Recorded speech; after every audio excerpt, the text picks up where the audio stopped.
transference of narrative, particularly for women. What I see post 2014, especially when the Prime Minister speaks about the agenda of women-led development, is a huge translation of that particular emerging power politically of the female kind in Indian polity. Never before was an essential right, like a toilet, a national subject.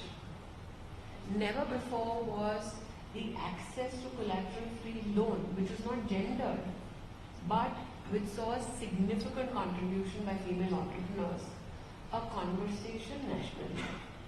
Never before was a nation united when we discovered that our Mars mission was led by female scientists. That euphoria just goes to show that women's achievements is not limited in terms of celebration only in politics, but in every now sphere of our economy, segment of our society. We are seeing a surge of women who are making a mark.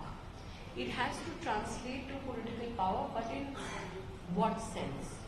Would it suffice that it only translates to a higher number of female MPs, or would we want an overall increase in numbers in terms of participation of women at the foundational level, the panchayat level, more and more participation of women in organizational politics, more and more participation of women in our legislative assemblies, more and more women interest groups coming and speaking to, let's say, parliamentary standing committees on many issues. For instance, today, historic legislation were introduced in the Lok Sabha vis-a-vis the IPC, the CRPC, and the Indian Evidence Act. And I'm very proud that for the first time, the acts that have been introduced, they prioritize protection by our judicial and police systems of women and children. That has never happened before. So I think when you talk about political power of women, one of the significant reflections of it has been in the 3 bills that have been introduced today, for instance, where there are various facets to crime against women that women have been facing, which now find reflection. So be that crime done electronically, be that crime done by a mob, be that crime done as an act of gang rape, all that now finds resonance in law in terms of protection of women. Be that crime be when a woman is misled with a promise either of job or marriage. So I think that quintessentially, yes, there is much that needs to be yet done, but there has to be a recognition that women have significantly risen as an impactful vote bank, and I'm very proud of it, because now there is no political entity in the country that can ignore the needs, the aspirations of women. So you also just spoke about the importance of having more women in the legislative assembly. So when we see how political parties organize themselves in the students' wing, you would feel that the way students' politics is that there will be a natural progression from students' politics to probably legislative assemblies. But when we come down to giving tickets to women, somehow we don't see the numerically that any political party would be willing to give them, say, 50%. I think I would rather get a ticket because I'm a winnable candidate. So again, and I'm saying this because I come from the trenches and been a part of the youth wing as well as the women's wing, headed it nationally for my political organization. So I speak from the experience of both perspectives. If you ask me individually, when did I first receive the benefit of that support within my organization, is when my organization decided that on particular positions, which were not gendered again, we would like to see more female faces. That began for me in the year 2002-2003 in the youth wing of the BJP. Now, because of the possible contribution and promise I had, I took a while in my organization, irrespective of my achievements in the media business, to go climb the ladder step by step. So it is also, I think, incumbent upon us to describe that my gender does not necessitate an easier entry for me into politics, if I want to compete equally with my male colleagues, I would rather that I do it on equal terms. So I think that the affirmative action one speaks about has to be from a perspective of equal opportunity to compete. Rather, women being told that if you are in politics, essentially your position derives from somebody's affirmative action or because they had to fill that particular seat for a woman. So what I would rather achieve it on the basis of my talent than receive it as a handout. So, very interestingly, since you bring about winnability, I'll take you to your chapter in the book where, so I talk about glass cliff, a very corporate concept where women are called upon in boardrooms when there is a crisis situation, where it's almost like impossible to crack it, where they say that think crisis, think woman. So in 2014, when you just had 20 days left to prepare, how did you see this when your party called upon you to take on Rahul Gandhi? Was that in 2014? Was that like an opportunity for you, or so not many people possibly reflect on the fact that by 2014 I was a two-time Rajya Sabha MP. It's as though my political entity was discovered only in 2014 when I fought Amethi. And I think that in itself speaks volumes about when do we recognize the female competency vis-a-vis leadership. Only when we put her on a pedestal and put her under a spotlight? Or do we have a system which is inherently ordained with the attributes of recognizing leadership capacities when they are raw?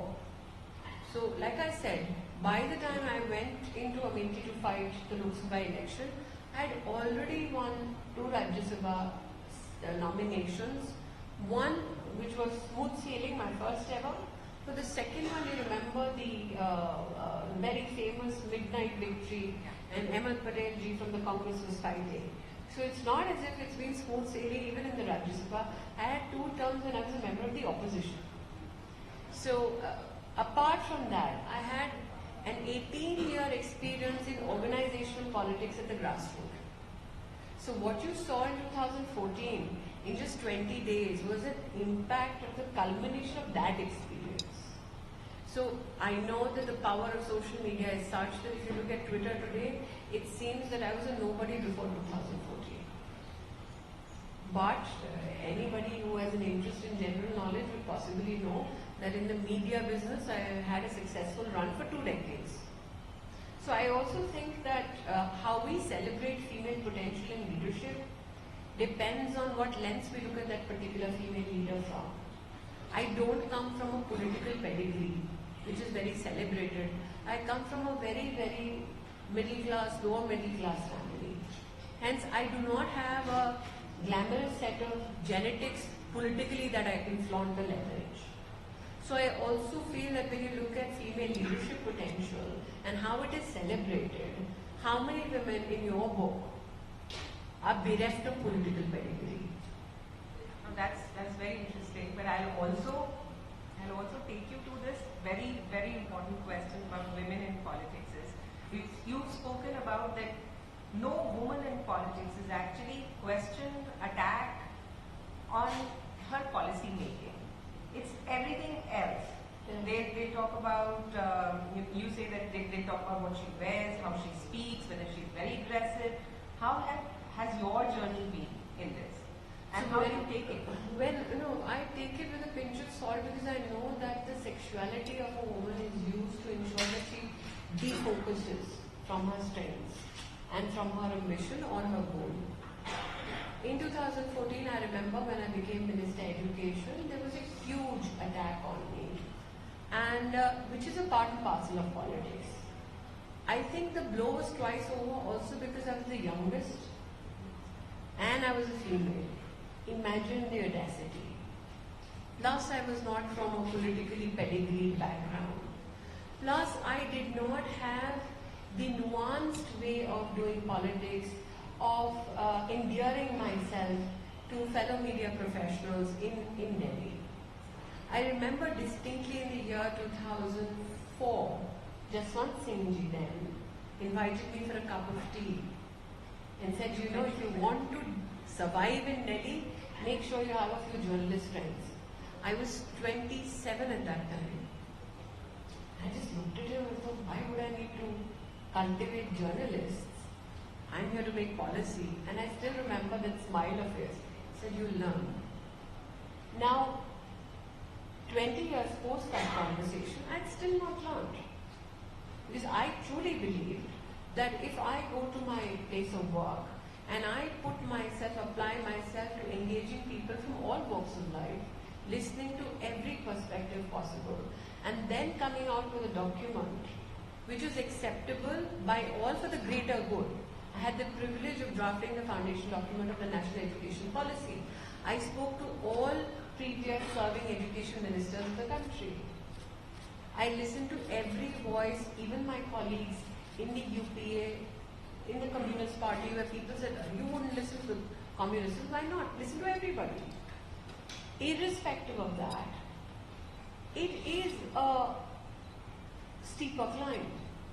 I still remember a gentleman that, and I will not quote that gentleman now because the issue is under investigation. I had caught a gentleman break the law from an academic establishment. I received a call to see that gentleman and to see him in my office and hear his part of the version out. Now, I was not the investigating agency.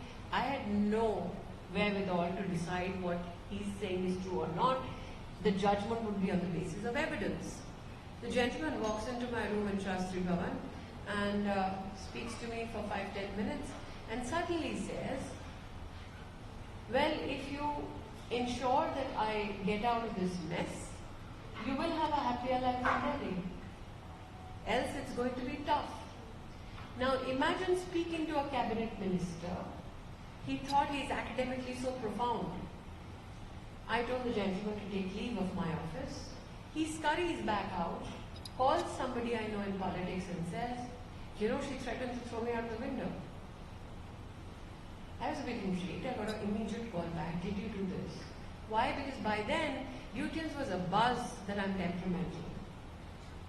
And I was a bit flummoxed.